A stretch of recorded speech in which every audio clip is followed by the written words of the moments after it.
Hello students, welcome all of you in the maths class once again. आज हम start कर रहे हैं चैप्टर 8 क्लास 8 का कंपेयरिंग क्वांटिटीज। और इस चैप्टर में हम बहुत सारे टॉपिक्स को इंक्लूड कर रहे हैं। इसमें कौन कौन से टॉपिक्स इंक्लूड हो रहे हैं आप चेक करिएगा, देखते हैं कि कौन कौन से टॉपिक्स हम इसमें ले रहे हैं। कंपेयरिंग क्वांटिटीज जो चैप्टर का नेम है, इसमें बहुत सारे टॉपिक हैं। नंबर 1 रेशियो एंड परसेंटेज, इसमें हम रेशियो के बारे में जानेंगे और परसेंटेज के बारे में जानेंगे। Number 2 profit and loss. Number 3 discounts. Number 4 sale tax, VAT and GST, जिसके बारे में हम अक्सर सुना करते हैं। इसके बाद हम देखेंगे लास्ट में simple interest and compound interest. ये चैप्टर जो हम करने जा रहे हैं, जिसका नाम है कंपेयरिंग क्वांटिटीज, ये हमारा जनरली हमारी डे टू डे लाइफ से जुड़ा हुआ है। हम डे टू डे लाइफ में इन चीजों का बहुत यूज करते हैं और एक बहुत ही इंपॉर्टेंट टॉपिक भी है। ये टॉपिक तो हमारे पढ़ने के लिए तो इंपॉर्टेंट है ही, साथ ही हमारी डे टू डे लाइफ में जो कैलकुलेशन हम करते हैं उसके लिए भी इंपॉर्टेंट है। जैसे हम मार्केट में जाते हैं, जनरली एक सपोज अपने लिए जीन्स परचेज करने जा रहे हैं, तो हम जनरली पूछ लेते हैं क्या डिस्काउंट दे रहे हैं आप। तो डिस्काउंट जो है उसके बारे में भी हम यहाँ पढ़ेंगे। हमने कोई चीज सेल करी या परचेज करी तो उसमें हमारा क्या प्रॉफिट हुआ, क्या लॉस हुआ, उसके बारे में हम जनरली बात करते रहते हैं। तो वहां पर भी हम इसके बारे में पढ़ेंगे। Ratio and proportion, ratio and percentage, हम इसके बारे में भी पढ़ने जा रहे हैं। तो हम टॉपिक को 1 बाय 1 लेते हैं। 1 बाय 1 इस टॉपिक को हम कवर करेंगे, उसके बाद हम समझेंगे हमारे पूरे चैप्टर में क्या दिया हुआ है। तो फर्स्ट टॉपिक है इसमें रेशियो का। What is ratio? रेशियो का मीनिंग है टू वैल्यूज को कंपेयर करना। अब टू वैल्यूज कौन सी हो सकती है? वो कोई भी टू वैल्यूज हो सकती है। सपोज मैंने टू नंबर्स को कंपेयर किया है, मेरे पास एक नंबर है 100 और दूसरा है 70। मैंने यहाँ पर टू नंबर्स को कंपेयर किया है, इट मींस इसका रेशियो 100:70 नहीं हो सकता। इसका अगर मुझे रेशियो फाइंड करना है तो मुझे क्या लिखना पड़ेगा? 100/70। रेशियो को हम डिवाइड में लिख सकते हैं, अपॉन में लिख सकते हैं। तो मैं अगर 0 से 0 को कट कर दूं तो ये अब ये हमारा सिंपलेस्ट फॉर्म में आ गया है 10/7। और 10/7 को मैं लिख सकता हूं 10:7। मैं आपको और एग्जांपल दूंगा जिससे हम रेशियो को चेंज कर सकते हैं, रेशियो में किसी वैल्यूज को चेंज कर सकते हैं। जैसे सपोज एक पर्सन है जिसके पास 100 रुपीज है और दूसरा एक पर्सन है उसके पास केवल 25 रुपीज है। तो हमने देखा कि इन दोनों के पास जो अमाउंट है उसको आप रेशियो में कन्वर्ट कर दीजिए। तो रेशियो में कन्वर्ट करने के लिए हमें क्या करना पड़ेगा? 100 रुपीज ऊपर लिखने पड़ेंगे, 25 नीचे लिखना पड़ेगा, क्योंकि 100 पहले लिखा हुआ है तो वो ऊपर लिखना पड़ेगा न्यूमरेटर में, और 25 बाद में लिखा हुआ है तो वो डिनोमिनेटर में लिखना पड़ेगा। इसको कंपेयर करने के लिए, इसको सिंपलेस्ट फॉर्म में चेंज करने के लिए हम किसी भी वैल्यू से कट कर सकते हैं। अब वो कट कैसे करते हैं आप देखिए। 5 से मैंने कट किया, 5 2 10, 5 0 0 एंड 5 5 25। आपके पास आ गया 20/5। लेकिन ये फर्दर फिर कट हो सकता है, कौन से नंबर से? 5 से। 5 1 5 एंड 5 4 20। और आपके पास ये आ गया 4/1। आप लिख सकते हैं 4:1। इट मींस अगर किसी टू पर्सन के पास, फर्स्ट के पास 100 रुपीज है और सेकंड पर्सन के पास 25 रुपीज है, तो हम ये कह सकते हैं कि दोनों के पास जो अमाउंट है वो 4:1 में है। लेकिन हमें एक बात का ध्यान रखना पड़ेगा जो हमने 7th क्लास में भी सीखा था। जैसे सपोज कीजिए हमारे पास एक पर्सन चलता है 1 किलोमीटर की डिस्टेंस और दूसरा चलता है 500 मीटर की डिस्टेंस। तो आपसे कहा जाता है कि इनका आप रेशियो फाइंड कीजिए। जब कभी भी किसी का रेशियो फाइंड करते हैं तो एक बात का बहुत ज्यादा ध्यान रखते हैं कि दोनों की जो यूनिट होनी चाहिए वो सेम होनी चाहिए। यहां देखेंगे किलोमीटर यूनिट है, यहां देखेंगे मीटर यूनिट है। जब तक आपकी यूनिट सेम नहीं हो जाती तब तक हम उसका कंपैरिजन नहीं कर सकते। जैसे हमने ऊपर अभी क्वेश्चन सॉल्व किया था, यहां पर मैंने बताया था एक के पास 100 रुपीज है, दूसरे के पास 25 रुपीज है, दोनों की यूनिट सेम थी। यहां पर इसमें भी यूनिट रुपीज है, यहां पर भी इसकी यूनिट रुपीज है। तो हमने इसका कंपेयर बहुत इजीली कर लिया था, इनके रेशियो बहुत इजीली फाइंड कर लिए थे। लेकिन जब हमें यूनिट डिफरेंट होती है तो सबसे पहला काम होता है हम उसकी यूनिट को सेम करें। हम क्या करते हैं उसको, जैसे 1 किलोमीटर को हम लिख सकते हैं 1000 मीटर और 500 मीटर तो ऑलरेडी मीटर में है। तो अब देखा कि यहां पर दोनों की यूनिट मीटर हो गई। अब आप इसे कंपेयर कर सकते हैं, अब इसके आप रेशियो में चेंज कर सकते हैं। तो हम लिखेंगे 1000 ऊपर लिखेंगे, 50 500 नीचे लिखेंगे। 0 से 0 कट जाएगा, 0 से 0 कट जाएगा, 5 1 5 एंड 5 2 10, ये आ जाएगा 2:1। तो मैंने आपको बताया कभी भी हम किसी वैल्यूज को रेशियो में अगर कन्वर्ट करते हैं तो यूनिट हमारी सेम होनी चाहिए। इसके बाद हम नेक्स्ट टॉपिक देखते हैं, वो है परसेंटेज। अब हम दूसरा टॉपिक देखते हैं, वो है परसेंटेज का, क्योंकि हमने फर्स्ट में लिखा है रेशो एंड परसेंटेज, तो रेशो तो हमने ऑलरेडी समझ लिया है। अब नेक्स्ट टॉपिक देखते हैं परसेंटेज। परसेंटेज क्या है? देखिए, परसेंटेज का मीनिंग होता है किसी भी वैल्यूज को हम 100 से कंपेयर करें। जैसे मैं आपको एक बहुत ही अच्छा एग्जांपल दूंगा जो आप जनरली इसको यूज करते हैं। जैसे मैं आपको एक एग्जांपल देता हूं कि आपके जो पेपर्स हुए हैं उसके टोटल मार्क्स हैं 500। टोटल मार्क्स कितने हैं? 500। और किसी स्टूडेंट्स के जो मार्क्स आए हैं वो आए हैं 460। मान लीजिए कितने मार्क्स आए हैं? Marks obtain.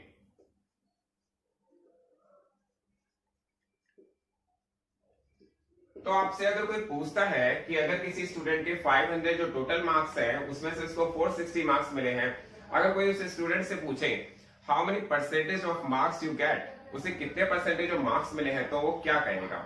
देखिए, परसेंटेज का मीनिंग होता है 100 से रिलेशन। मैंने आपको बताया 100 से कंपेयर करना। वो कैसे कंपेयर करेंगे? देखिए, यहां पर हमारे पास जो मार्क्स ऑब्टेन हुए हैं वो आप ऊपर लिखेंगे, जो टोटल मार्क्स है वो अपॉन में लिखेंगे और आप मल्टीप्लाई करेंगे 100 से। तो इट मींस वो परसेंटेज फाइंड हो जाएगी जितने मार्क्स परसेंटेज उनको मिली है। तो हम 0 से 0 को कट कर देंगे, दूसरी 0 से दूसरी 0 को कट कर देंगे और 5 से इसको कट कर देंगे। 5 in 9 जा 45, 5 2 जा 10। इट मींस जो उसे मार्क्स मिली है वो 100 में से 92% मिले हैं। टोटल मार्क्स कितने हैं? 100%। उसमें से उसको कितने मार्क्स मिले हैं? 92। इस 92% का मीनिंग क्या है? इस 92% का मतलब है कि अगर टोटल मार्क्स 100 होते तो उस स्टूडेंट को 92 मार्क्स मिले होते, लेकिन मार्क्स 100 नहीं है। मार्क्स कितने हैं टोटल? 500, तो उसको मार्क्स मिले हैं 460। ये बात बहुत क्लियर हो जानी चाहिए। इसके बाद मैं आपको एक और बात क्लियर कर दूं कि जब हम किसी परसेंटेज को किसी फ्रैक्शन में चेंज करते हैं, जैसे आपसे कहा जाए 25% है, आप इसको फ्रैक्शन में चेंज कर दीजिए। तो फ्रैक्शन में चेंज करने के लिए हम इसमें 100 का डिवाइड कर देते हैं। 25% को हम लिख सकते हैं 25/100 और इसको हम कट करेंगे, हम इसे कट करेंगे 5 से, तो 5 5 जो 25 आ जाएगा, 5 2 जो 10, 5 0 0, 5 1 जो 5, 5 4 जो 20। इट मींस 25% को हम लिख सकते हैं 1/4। ये वैल्यूज है परसेंटेज में, ये वैल्यू है फ्रैक्शन में। तो ये बात भी आपको क्लियर होनी चाहिए। अब हम स्टार्ट कर रहे हैं एक्सरसाइज 8.1। आप देखेंगे एक्सरसाइज 8.1 का क्वेश्चन नंबर फर्स्ट में क्या दिया हुआ है। इसमें दिया हुआ है find the ratio of the following speed of the cycle 15 kilometre per hour to the speed of the scooter 30 kilometre per hour. आपसे कहा गया रेशियो फाइंड कीजिए। एक साइकिल की स्पीड 15 किलोमीटर पर आवर है और एक स्कूटर की स्पीड 30 किलोमीटर पर आवर है। और मैंने बताया था जब किसी का रेशियो फाइंड करते हैं तो बस एक बात का आपको बहुत ज्यादा ध्यान रखना है कि दोनों की स्पीड का जो यूनिट है, दोनों की जो यूनिट दी हुई है वो सेम होनी चाहिए। तो हमने यहाँ पे स्टार्ट किया है speed of cycle and ratio scooter. तो यहाँ पर जो स्पीड ऑफ साइकिल दी गई है वो दी गई है 15 किलोमीटर पर आवर। तो आप शॉर्ट में लिख लेंगे 15 किलोमीटर पर आवर, फिर रेशियो लगाएंगे। फिर आपको दिया गया स्कूटर की स्पीड 30 किलोमीटर पर आवर, तो आपने स्कूटर के नीचे लिखा है फिर 30 किलोमीटर पर आवर। जब देखते हैं दोनों की यूनिट सेम है, यहाँ पर भी किलोमीटर पर आवर में दिया गया है, यहाँ पर भी किलोमीटर पर आवर में दिया गया है, तो आप दोनों की यूनिट को रिमूव कर सकते हैं। तो आप यहाँ पर क्या लिखेंगे? Only 15 ratio 30। मैंने आपको बताया जब दोनों की यूनिट सेम हो जाती है तो आप दोनों की यूनिट को रिमूव कर सकते हैं। यहाँ पर कोई भी यूनिट लगाने की जरूरत नहीं होती है। तो यहाँ पर आपने लिखा 15, यहाँ लिखा 30 और आप इसको जो मैंने बताया 15 रेशो 30 को 15/30 भी लिख सकते हैं। 15/30 कैसे लिखेंगे? मैंने बताया था रेशो में आप डिवाइड करके भी लिख सकते हैं। तो आप डिवाइड करेंगे 15/30, आप इसको कट करेंगे 5 से, तो 5 3 15 एंड 5 6 30। फिर आप इसे फर्दर कट करेंगे 3 से, तो 3 1 3 एंड 3 2 6। तो आपके पास इसका आंसर आएगा 1:2। तो ये हमारा क्वेश्चन नंबर फर्स्ट हो गया है। आप इसके बाद सेकंड क्वेश्चन देखिए। सेकंड पार्ट में आपसे क्या कहा गया है? सेकंड पार्ट में कहा गया है कि हमारे पास 5 मीटर से रेशो फाइंड करना है 10 मीटर का, 10 किलोमीटर का। तो आपको रेशो जो फाइंड करना है वो करना है 5 मीटर टू 10 किलोमीटर। हमने देखा यहाँ पर जो हमें कंपैरिजन करना है, जो रेशो फाइंड करना है वो 5 मीटर का 10 किलोमीटर से करना है। और हमारे पास जो बेसिक है, जहां हमने समझा था कि यहाँ पर इनकी यूनिट इसकी मीटर दी गई है और इसकी यूनिट किलोमीटर दी गई है। तो जब दोनों की यूनिट डिफरेंट है तो इसका मतलब हम इसको कंपेयर डायरेक्ट नहीं कर सकते। सबसे पहले हमें क्या करना पड़ेगा, इसको स्मॉलेस्ट यूनिट में चेंज करना पड़ेगा। मीटर यूनिट स्मॉलेस्ट होती है और किलोमीटर बड़ी यूनिट होती है, तो हम बड़ी यूनिट को पहले छोटी यूनिट में कन्वर्ट करें। कैसे करेंगे, हमारे पास ये पता होना चाहिए, ये हम सबको क्लियर होना चाहिए कि 1 किलोमीटर में 1000 मीटर होते हैं।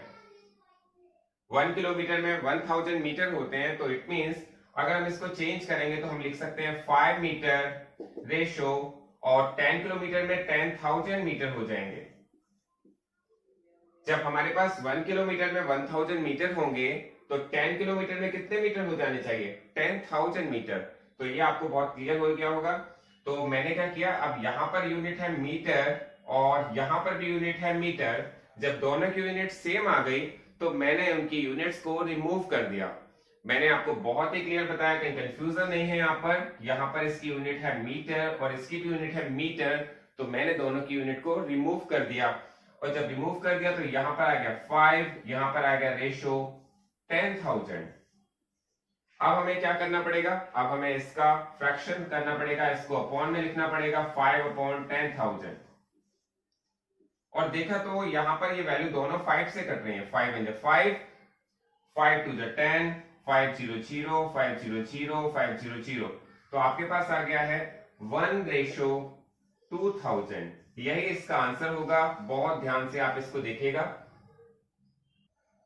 अब देखते हैं इसका थर्ड पार्ट। फर्स्ट के थर्ड पार्ट में आपको दिया गया है 50 पैसे का आप रेशो फाइंड करिए 5 रुपीज से। तो 50 पैसे और 5 रुपीज में आपको रेशो फाइंड करना है। इट मींस दोनों की यूनिट सबसे पहले चेक करते हैं। यहाँ पर यूनिट पैसे दिया गया है, यहाँ पर यूनिट रुपीज दी गई है, तो इट मींस दोनों की यूनिट डिफरेंट है। और जब डिफरेंट होती है तो आप इसको फाइंड नहीं कर सकते जब तक आपकी यूनिट इन दोनों की यूनिट को सेम नहीं कर देते। तो मैंने देखा कि यहाँ पर यूनिट डिफरेंट पैसे हैं, यहाँ पर यूनिट रुपीज है। तो 1 रुपीज में हमें पता है, यहाँ पे हम लिख सकते हैं we have ₹1 is equal to 100 पैसे। 1 रुपीज में 100 पैसे होते हैं, तो आप डायरेक्टली लिख सकते हैं कि 50 पैसे रेशो 500 पैसे। जब 1 रुपीज में 100 पैसे होते हैं तो 5 रुपीज में कितने पैसे होंगे, 500 पैसे। अब यहां पर भी पैसे आ गया है, यहां पर भी पैसे आ गया है, दोनों साइड सेम यूनिट आ गई है, तो आपको यूनिट को क्या करना पड़ेगा, रिमूव करना पड़ेगा।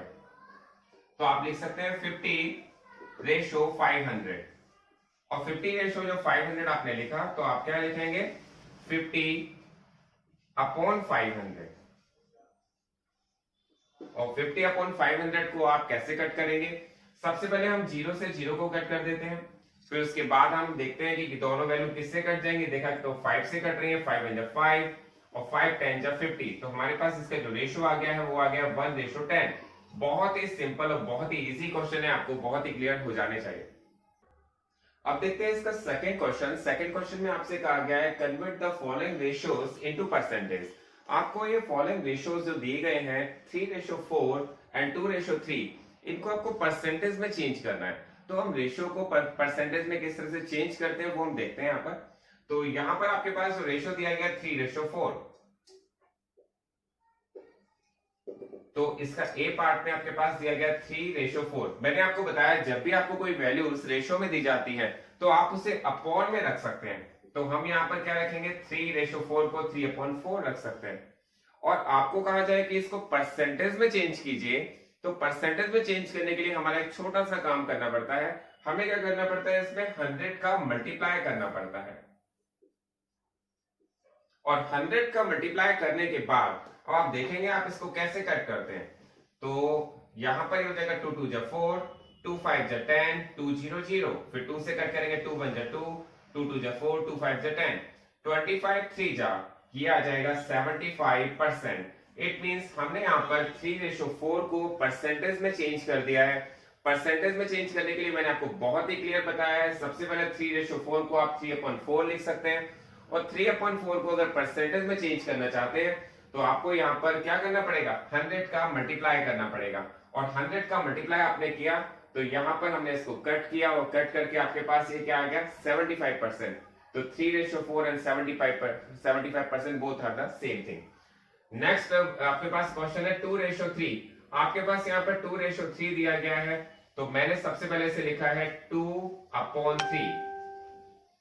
2/3। अब 2:3 को मैं 2/3 लिख सकता हूं, और उसके बाद मैंने बताया कि इसको हम परसेंटेज में चेंज करना है तो 100 से मल्टीप्लाई कर देंगे। 100 से मल्टीप्लाई करेंगे तो मैंने देखा यहाँ पर 3 और 100 दोनों में से कोई भी वैल्यू कट नहीं रही है, तो मैंने इसको नहीं काटा। उसके बाद क्या किया, 100 से मल्टीप्लाई कर दिया। 100 का 2 से मल्टीप्लाई किया, कितना आ गया 200/3%, और 200/3% आ गया। अब मैं इसको क्या करूंगा, डिवाइड। तो डिवाइड मैंने किया, आप देखेंगे 3 6 जा कितना होता है 18, रिमाइंडर कितना बचता है 20।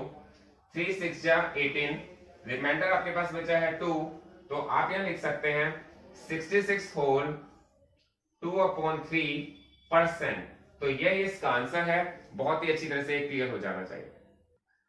अब देखते हैं question number third. Question number third में आपके पास कहा गया है 72% of 25 students are good in mathematics, how many are not good in mathematics. इसमें एक क्लास है, वहां पर 25 स्टूडेंट्स हैं, और उसमें कहा जाता है इस क्लास का 72% स्टूडेंट्स मैथमेटिक्स में बहुत अच्छे हैं, बहुत अच्छी तरह से मैथमेटिक्स के क्वेश्चन सॉल्व कर सकते हैं।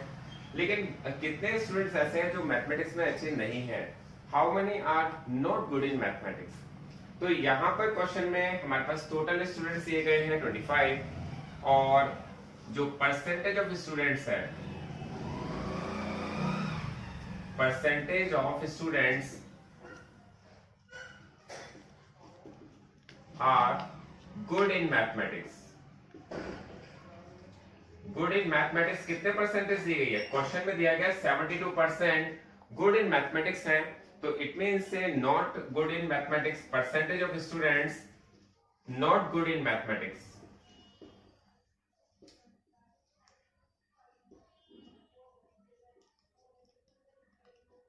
ये कितना होना चाहिए, मैंने आपको बताया जब परसेंटेज की बात करते हैं तो परसेंटेज का रिलेशन है 100 से। टोटल परसेंटेज कितनी होती है 100। आपने कभी सुना है क्या किसी स्टूडेंट्स के 105% मार्क्स आ जाए, नो, कभी नहीं हो सकता, क्योंकि परसेंटेज का टोटल होता है 100। कोई स्टूडेंट्स मैक्सिमम मार्क्स कितने गेन कर सकता है, ओनली 100%, उससे ज्यादा गेन नहीं कर सकता। तो यहाँ पर हमारे पास दिया गया है percentage of students are good in mathematics, वो है 72%। तो जो नहीं है, जो गुड नहीं है, वो कितने होने चाहिए, हमने कहा टोटल होते हैं 100, तो 72% बहुत अच्छी तरह से मैथ कर लेते हैं, तो कितने स्टूडेंट मैथ अच्छी तरह से नहीं कर पाते हैं। तो यहाँ पर हम 100 में से 72 माइनस करेंगे तो आपके पास आएगा 28%। तो यही इसका आंसर होगा। बट अगर सपोज हमसे पूछ लिया जाता कि आप नंबर बताइए, स्टूडेंट्स का नंबर बताइए, नंबर ऑफ स्टूडेंट्स